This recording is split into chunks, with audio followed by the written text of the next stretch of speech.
আলোচিত মিল্টন সমাদ্দার গ্রেপ্তার। Child and old age care আশ্রমের চেয়ারম্যান মিল্টন সমাদ্দারকে গ্রেপ্তার করেছে ডিবি পুলিশ। 1 মে বুধবার সন্ধ্যা 7:30টার দিকে ডিবি পুলিশের একটি দল মিরপুর এলাকা থেকে তাকে গ্রেপ্তার করে। ডিবি পুলিশের হারুনর রশিদ জানান, মিল্টনকে সুনির্দিষ্ট তথ্যের ভিত্তিতে গ্রেপ্তার করা হয়েছে। তিনি বর্তমানে আমাদের হেফাজতে আছেন। এই ব্যাপারে পরে বিস্তারিত জানানো হবে।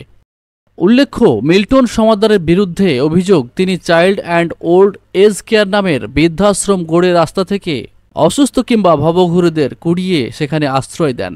সেসব নারী পুরুষ ও শিশুকে নিয়ে ভিডিও তৈরি করে প্রায় তাকে সামাজিক যোগাযোগ মাধ্যমে পোস্ট করতে দেখা যায়। মানুষের অসহায়ত্ব তুলে ধরে তাদের জন্য বিত্তবানদের কাছে সাহায্য প্রার্থনা করেন।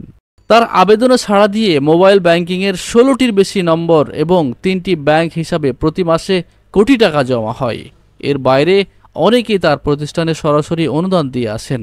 মানবিক কাজের জন্য এখন পর্যন্ত 3টি রাষ্ট্রীয় পুরস্কারও পেয়েছেন মিল্টন সমাদ্দার। কিন্তু মানবিকতার আড়ালে ভয়াবহ প্রতারণার জাল বিস্তার করেছেন এই মিল্টন সমাদ্দার। প্রকৃতপক্ষে তিনি যে কয়েকজনকে লালন পালন করছেন, প্রচারণা করছেন, তার চেয়েও কয়েক গুণ বেশি। লাশ দাফন করার যে হিসাব তিনি দিচ্ছেন তাতেও রয়েছে বিরাট গরমিল। অবশেষে ভয়ঙ্কর মিল্টনের বিরুদ্ধে রয়েছে অসহায় মানুষকে আশ্রয় দেওয়ার নামে তাদের অঙ্গ প্রত্যঙ্গ বিক্রি করার অভিযোগ। মিল্টন সমাদ্দারের ব্যক্তি জীবনেও নৈতিকতা বা মানবিকতার বালাই নেই। কিশোর বয়স থেকেই ছিলেন অর্থলোভী। প্রতিবেশী চিকিৎসক কিংবা সাংবাদিকরা বিভিন্ন সময় তার কাছে শারীরিক লাঞ্ছনার শিকার হয়েছেন। এমনকি নিজের জন্মদাতা বাবাকেও বেধড়ক মারধরের অভিযোগ রয়েছে এই মিল্টন সমাদ্দারের বিরুদ্ধে।